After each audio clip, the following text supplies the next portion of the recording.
Prépare-toi. Bonjour, je voudrais t'exhorter cette semaine à te préparer à l'accomplissement de certaines promesses divines. Tu t'attends sûrement à plusieurs bénédictions de Dieu, mais t'es-tu apprêté à les recevoir?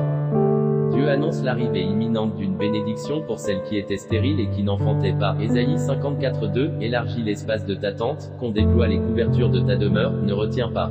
Allonge tes cordages et affermis tes pieux, car tu te répandras à droite et à gauche, ta postérité envahira des nations et peuplera des villes désertes. Comme à cette femme stérile qui est sur le point de devenir mère de plusieurs enfants, Dieu te dit, prépare-toi, car il veut te faire passer à une nouvelle dimension. Dieu te donne en fonction de ce que tu peux recevoir en termes de capacité. Il veut te faire progresser, mais cela doit passer par 4 étapes. Tout d'abord, il faut élargir l'espace de ta tente. Autrement dit, élargis ta vision, change ta manière de penser, change de mentalité. On ne met pas du vin nouveau dans de vieilles outres, autrement, les outres se rompent, le vin se répand, et les outres sont perdues, est-il écrit dans Matthieu 9:17. Sache que la mentalité qui t'a fait gagner hier peut te perdre demain. Élargis ta vision, vois plus loin, vois plus grand. Apprends à voir au-delà de tes limites. Par exemple, si tu es pasteur de 50 fidèles, vois déjà dans ton esprit une église de plus de 10 000 personnes et élargis ton espace. Fais un pas de plus dans ton esprit par rapport à tes limitations actuelles.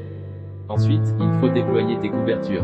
La couverture fait allusion à la responsabilité. Tu dois certes rêver grand et élargir ta vision. Cependant, tu dois aussi réaliser ce que cela engendre comme responsabilité.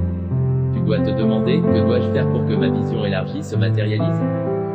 Il faut te former. Si tu as une entreprise de 20 employés et que tu vises 20 000 avec des succursales à travers le pays et sous d'autres cieux, il faut accepter de te former pour acquérir la capacité de gérer ce que tu vises.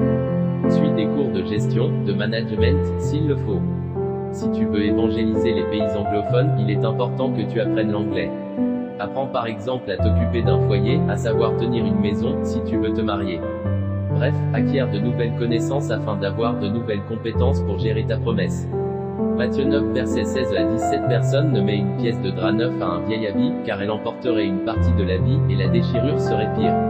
On ne met pas non plus du vin nouveau dans de vieilles outres, autrement, les outres se rompent, le vin se répand, et les outres sont perdues, mais on met le vin nouveau dans des outres neuves, et le vin et les outres se conservent. Proverbe 24:3, c'est par la sagesse qu'une maison s'élève, et par l'intelligence qu'elle s'affermit.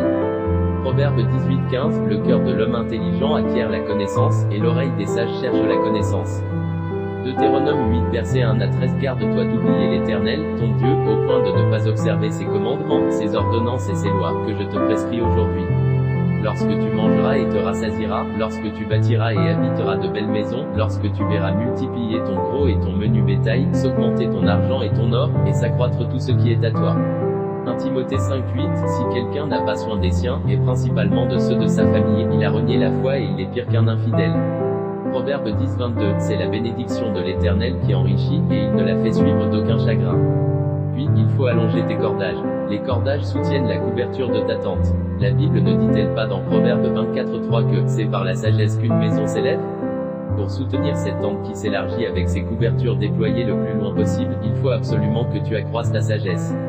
Tu dois être sage afin d'agencer les nouvelles connaissances que tu auras acquises et la gestion de tes priorités.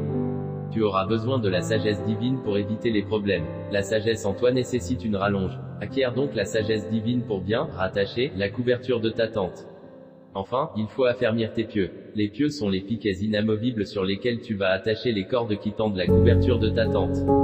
La tente s'écroule sans les pieux. Ils représentent les valeurs divines en toi, valeurs qui doivent demeurer fermes, quelle que soit l'ampleur de la bénédiction que Dieu va t'accorder. Si tes pieux ne sont pas affermis, bien-aimé, l'orgueil, la distraction, le manque de vie de prière et de temps pour Dieu, le péché, etc., pourraient faire écrouler ta tente.